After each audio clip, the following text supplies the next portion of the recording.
Website तो हर कोई बना लेता है मगर उसको ब्रांड में या फिर कंपनी में कन्वर्ट हर कोई नहीं कर पाता है।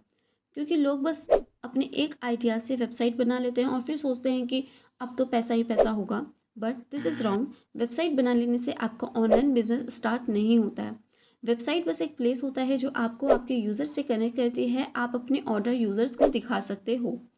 ऑनलाइन बिजनेस के लिए आपको ये समझना होगा कि एक ऑनलाइन बिजनेस बनता कैसे है, उसका प्रोसेस क्या होता है।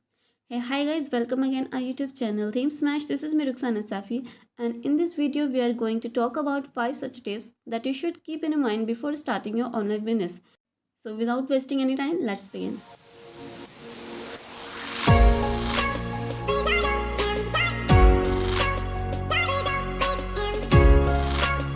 फर्स्ट थिंग जो आपको आपकी वेबसाइट को स्टार्ट करने से पहले ध्यान रखनी चाहिए वो है प्लानिंग। सबसे पहले आपको एक पेपर लेना चाहिए एंड उस पर लिखना चाहिए कि आपका बजट, टाइम, ड्यूरेशन, गोल कब कितना होगा। बिकॉज आपका बजट है कम एंड आपके जो एक्सपेक्टेशन है वो ज़्यादा है। लाइक आप बनाना चाहते हो मल्टी वेंडर वेबसाइट एंड उसमें आप चाहते हो चैट बॉक्स ऑप्शन कि सारे वेंडर आपस में बात करें चैट पर। और भी बहुत सारे ऑप्शंस आप चाहते हो एंड बट आपकी जो प्लानिंग है वो कमज़ोर है एंड आप जाते हो बाद में डेवलपर के पास जाते हो एंड उससे बताते हो, वो आपको एस्टिमेट बता देता है बहुत ज़्यादा, वो आपके प्लानिंग से ऊपर चला जाता है। तो फिर आपका वहाँ पे प्रोजेक्ट, आपका यानी कि वेबसाइट डगमगा जाती है एंड और फिर आप अपने प्रोजेक्ट में से कुछ चीज़ों को स्किप कर देते हो बिकॉज आपका बजट नहीं होता है। तो ये एक तरीका गलत है।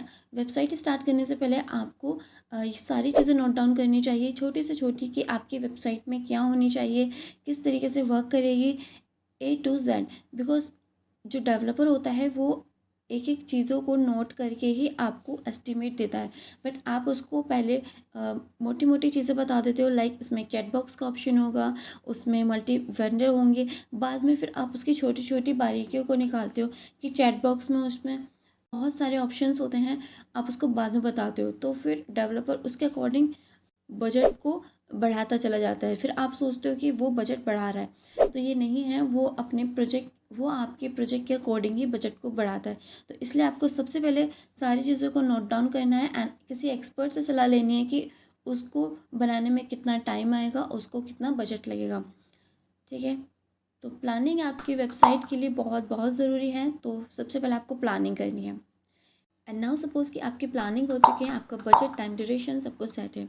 तो अब बारी आती है किसी को हायर करने की या फिर उस वेबसाइट को खुद क्रिएट करने की।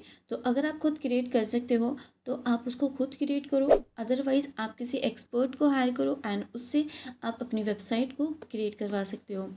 जितने आपके पॉइंट्स क्लियर होंगे, आपके प्लानिंग पर उतने ही अच्छे से एग्जीक्यूट होगी।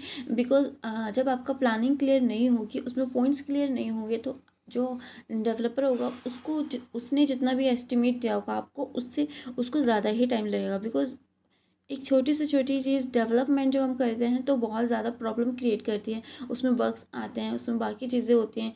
इसलिए डेवलपर को चीज़ों को क्रिएट करने में टाइम देने दीजिए, ना कि आप अपने आइडियाज़ को चेंज करते रहेंगे। बिकॉज ये बहुत ज़्यादा चीज़ होती है कि जो वेबसाइट क्रिएट करवाता है वो बाद में अपने आइडियाज़ को प्रेजेंट करता है। तो इसलिए अच्छा है कि आप अपने प्लानिंग में ही अपने सारे आइडियाज़ को लिख दो, ताकि डेवलपर को भी प्रॉब्लम ना हो और आपके बजट को भी कोई प्रॉब्लम ना हो। तो इसलिए प्लानिंग एंड एग्जीक्यूट बहुत ज़्यादा इम्पोर्टेंट है आपकी वेबसाइट एंड आपके बिजनेस के लिए। Third and most important point है एनालाइज। आपको चीज़ों को देखना चाहिए कि आपने जो टाइम ड्यूरेशन सेट किया था उसके अकॉर्डिंग आपका कितना वर्क हुआ। और ये नहीं कि आपको 3 मंथ्स का, अगर आपने एस्टिमेट लिया है कि 3 मंथ्स में आपका प्रोजेक्ट कंप्लीट हो जाएगा, तो आप 3 मंथ्स में देखोगे। नहीं, आपका डेली का एनालाइज होना चाहिए कि आज कितना काम हुआ है एंड फिर आपका वीकली होना चाहिए कि इस वीक में कितना काम हुआ है एंड उसके बाद आपका मंथ का होना चाहिए, फिर ईयरली होना चाहिए। तो इस तरीके से आपको टाइम देना है चीज़ों को एनालाइज करने में। ये नहीं कि आपने प्रोजेक्ट दे दिया किसी को, उसके बाद फिर आपको एनालाइज नहीं करना है। नहीं, आपको ऐसा नहीं करना है। आपको अपने प्रोजेक्ट को डेली चेक करना चाहिए एंड उसको वीकली, मंथली भी चेक करना चाहिए कि आपका जो टाइम ड्यूरेशन है उसके अकॉर्डिंग ही वर्क हो रहा है कि नहीं। नेक्स्ट पॉइंट है हमारा एसईओ, जिसको लोग अक्सर भूल ही जाते हैं। लोग वेबसाइट बनाते हैं एंड सोचते हैं कि बस हमारा काम हो चुका है, अब ट्रैफिक आएगा हमारी वेबसाइट पे, हमारे ऑर्डर्स आएंगे एंड हमारा बिजनेस चल पड़ेगा। बट ऐसा नहीं होता है। आपको अपने बिजनेस को चलाने के लिए, आपको अपने ऑर्डर्स को लाने के लिए खुद ही मेहनत करनी होगी। बिकॉज़ जब तक लोग आपकी चीज़ों को देखेंगे नहीं, जानेंगे नहीं, वो परचेज़ नहीं करेंगे। हिंदी में एक कहावत है, जो दिखता है वो बिकता है।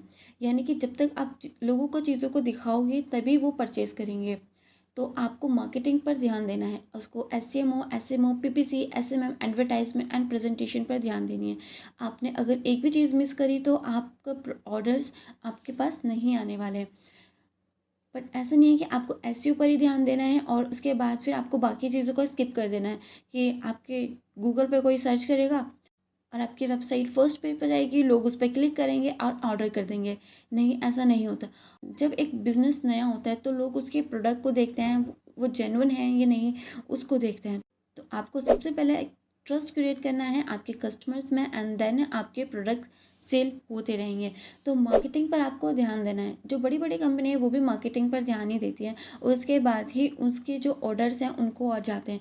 तो फर्स्ट फॉर एग्जांपल हम कोल्ड ड्रिंक्स तो लेते हैं। जो कोल्ड ड्रिंक्स होते हैं वो कई तरीके की होती हैं, बट उसको प्रेजेंट इस तरीके से किया जाता है कि वो दूसरी मार्केट से अलग हो जाती है। लाइक अगर आप एग्जांपल लो माउंटेन ड्यू का, तो उसका एक डायलॉग है, डर के आगे जीत है। बट उसमें कोई डर नहीं है, उसमें कोई जीत नहीं है, बट उसको प्रेजेंट इस तरीके से करते हैं, वो भी ऋतिक रोशन, कि डर के आगे जीत है माउंटेन ड्यू, डर को भगा, और कुछ ऐसा ही है डायलॉग।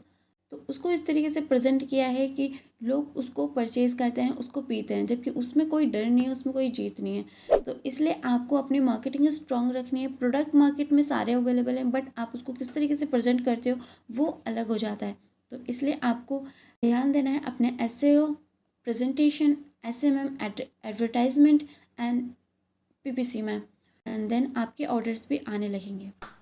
लास्ट पॉइंट है हमारा क्वालिटी एनालिसिस, जिसमें आप अपने सेल्स को एनालाइज करोगे और ये देखोगे आपको सेल्स कितनी आ रही है और किससे नहीं आ रही है। अगर आपको एक मेथड से सेल नहीं आ रही तो आपको मेथड चेंज करना है। और आपको मैंने अभी एसईओ बताया था, एसईओ पर ध्यान देनी है, अपनी प्लानिंग का स्ट्रॉन्ग रखना है, तो आपकी सेल्स बहुत ज़्यादा आएंगी एंड आप भी एक कंपनी को बिल्ड कर सकते हो एंड अपने ब्रांड को बिल्ड कर सकते हो। तो ये थे हमारे कुछ 5 पॉइंट्स जो आपको अपनी वेबसाइट को स्टार्ट करने से पहले और अपने ऑनलाइन बिजनेस को स्टार्ट करने से पहले ध्यान रखने चाहिए। तो ये वीडियो यही ख़त्म होती है, and if you have any query या फिर आप चाहते हो कि मैं नेक्स्ट वीडियो किसी और टॉपिक पर बनाऊँ, then drop a message in the comment box and don't forget to hit the subscribe button.